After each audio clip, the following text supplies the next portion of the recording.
ಹೆಂಡತಿಯೊಬ್ಬಳು ಮನೆಯೊಳಗಿದ್ದರೆ ನನಗದು ಕೋಟಿ ರೂಪಾಯಿ. ಹೆಂಡತಿಯೊಬ್ಬಳು ಹತ್ತಿರವಿದ್ದರೆ ನಾನು ಒಬ್ಬ ಸಿಪಾಯಿ.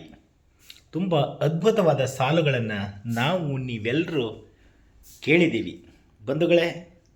ಇವತ್ತು ನಾನು ನನ್ನ ಹುಟ್ಟೂರಿಗೆ ಬಂದಿದ್ದೀನಿ. ಎಲ್ಲ ಸಂಸಾರವನ್ನು ಅಲ್ಲೇ ದೂರದ ಶ್ರವಣಬೆಳಗೊಳಕ್ಕೆ ಬಿಟ್ಟು ಹಾಗೆ ಸ್ವಲ್ಪ ಜಮೀನು ಕೆಲಸದ ನಿಮಿತ್ತ ಸ್ವಂತ ಊರಿಗೆ ಬಂದಿರೋದು. ಇದು ನನ್ನ ಹುಟ್ಟೂರಿನ ಮನೆ, ಹಳ್ಳಿಯ ಮನೆ. ಬಂಧುಗಳೇ, ಸಂಜೆಯ ಸಮಯ ಸುಮಾರು ರಾತ್ರಿ 8 ಗಂಟೆ ಆಗಿದೆ.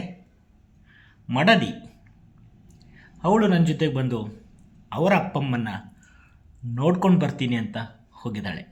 ಇವಾಗ ನಾನು ಒಬ್ಬನೇ ಇಲ್ಲಿ ಇದ್ದೀನಿ. ಹೋಟೆಲ್ ಊಟ ಅಂದರೆ ತಮಗೆಲ್ಲರಿಗೂ ಗೊತ್ತು, ಕಂಟಿನ್ಯೂಸ್ ಆಗಿ ಒಂದು 2-3 ದಿನ ಮಾಡಿದರೆ ಆರೋಗ್ಯದಲ್ಲಿ ಏರುಪೇರು ಆಗೋದಂತೂ ಸತ್ಯ. ನಾನು ಈಗ ಕಳೆದ 2 ದಿನಗಳಿಂದ ಹೋಟ್ಲ್ ಊಟ ತಿಂದಿದ್ದಕ್ಕೆ ಇವತ್ತು ವಿಪರೀತ ಗ್ಯಾಸ್ಟ್ರಿಕ್. ಬಂಧುಗಳೇ, ನಾನು ಓದುವಾಗಲೂ ಸಹಿತ ಸುಮಾರು 7 ವರ್ಷದವರೆಗೆ ಕೈಯಿಂದನೇ ಅಡುಗೆ ಮಾಡಿ ಉಂಡದ್ದು. ಇವತ್ತು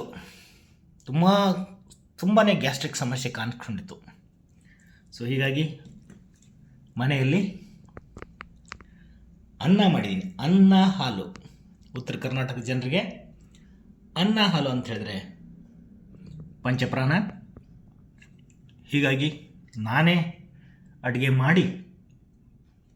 ಮಾಡೋದು ಇನ್ನೇನಿದೆ, ಅನ್ನ ಅಷ್ಟೇ.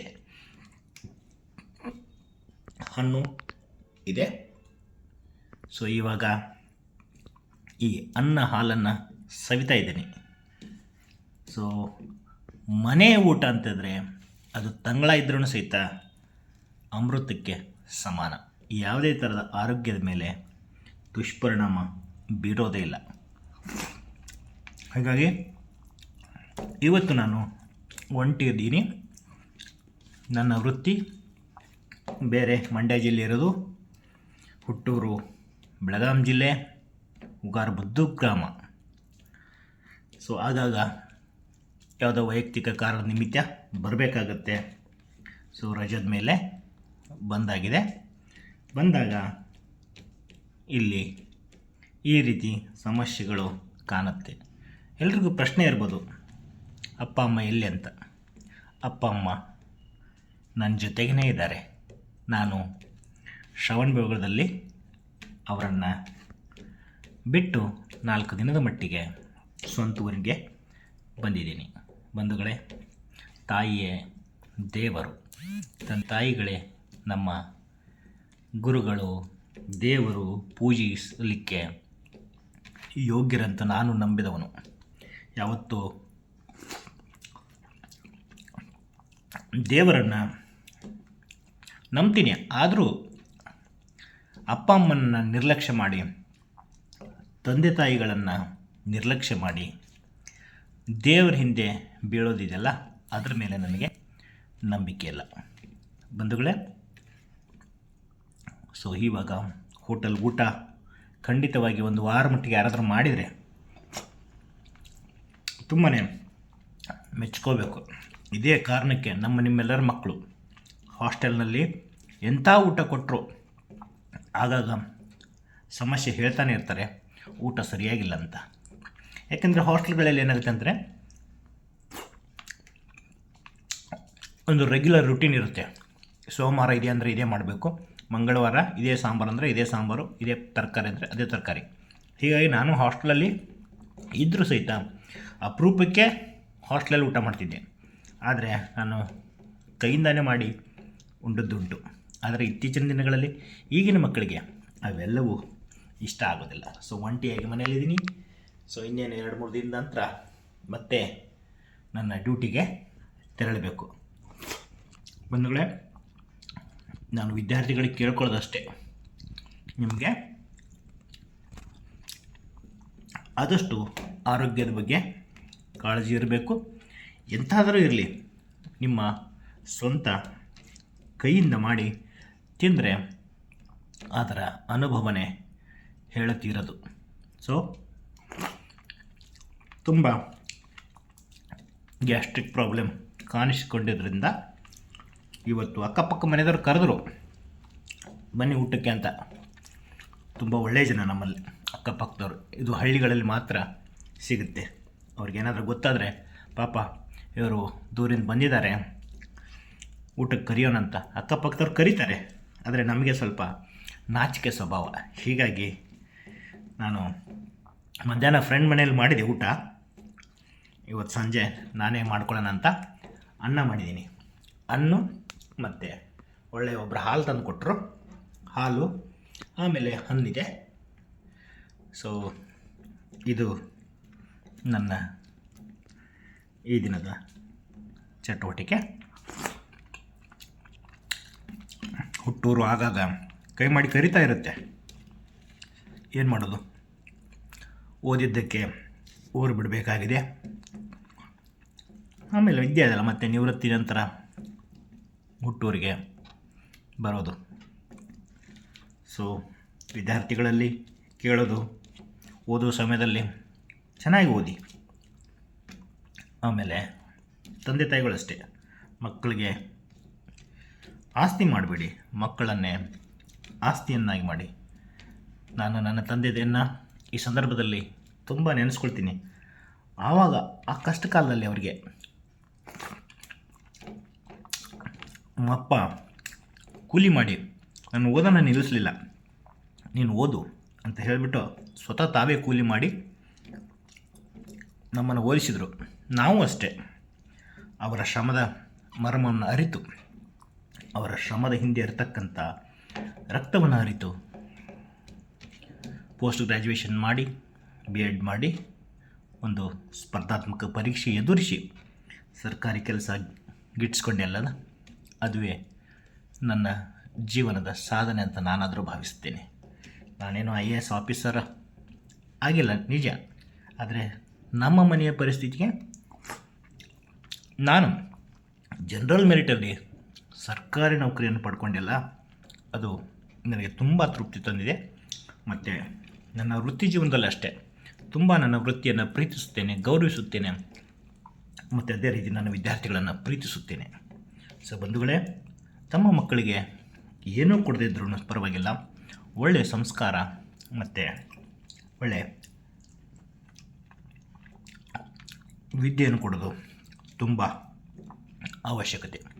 ಅದೇ ರೀತಿ ವಿದ್ಯಾರ್ಥಿಗಳಾದರೂ ಸಹಿತ ತಂದೆ ತಾಯಿಗಳ ಕಷ್ಟ ಏನಿದೆ ಅದನ್ನು ತಿಳ್ಕೊಳ್ಬೇಕಾಗುತ್ತೆ.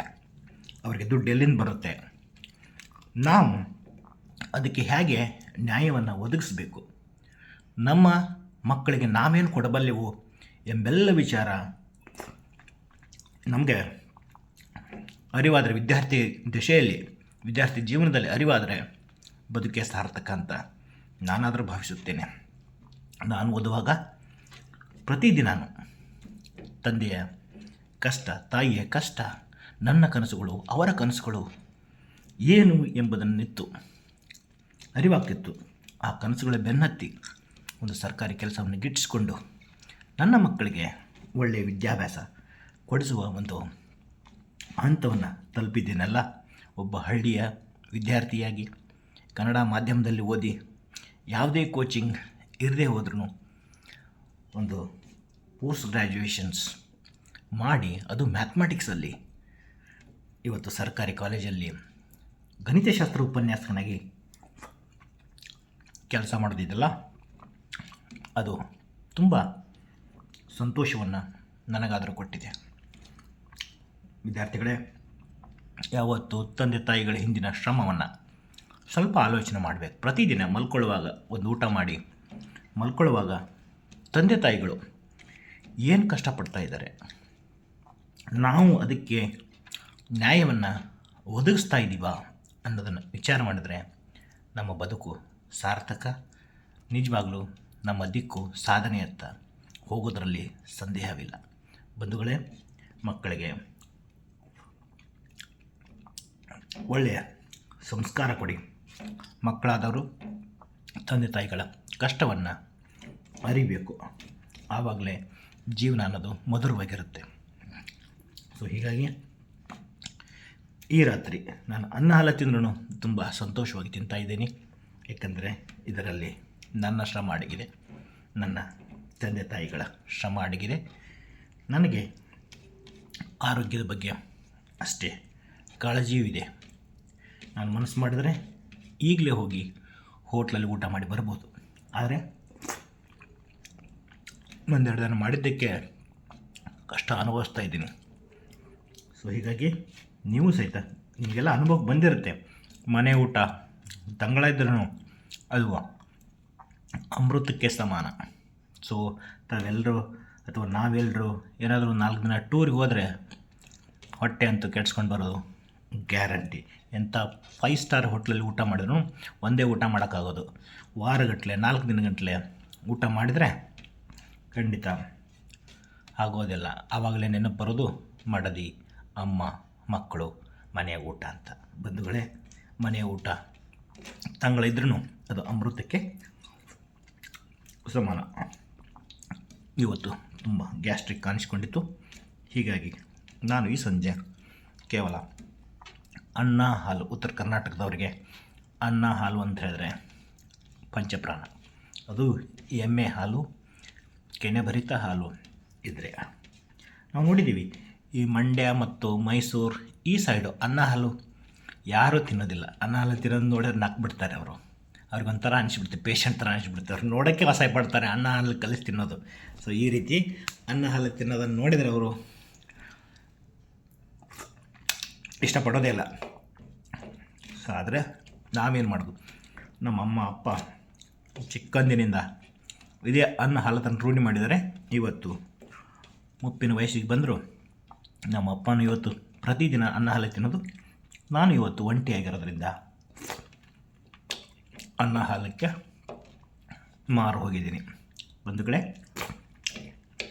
ಎಲ್ಲೇ ಹೋದರೂ ಆರೋಗ್ಯದ ಬಗ್ಗೆ ತುಂಬ ಕಾಳಜಿ ವಹಿಸಬೇಕು. ಆರೋಗ್ಯವೇ ಭಾಗ್ಯ.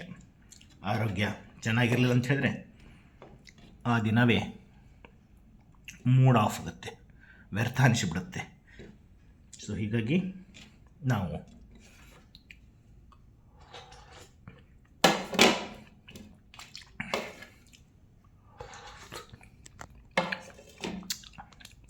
ಎಲ್ಲರೂ ತಮ್ಮ ಆರೋಗ್ಯದ ಬಗ್ಗೆ ಕಾಳಜಿ ವಹಿಸಿ ಅಂತ ಹೇಳ್ತಾ ಗುಡ್ ನೈಟ್, ಟೇಕ್ ಕೇರ್, ಬಾಯ್ ಬಾಯ್.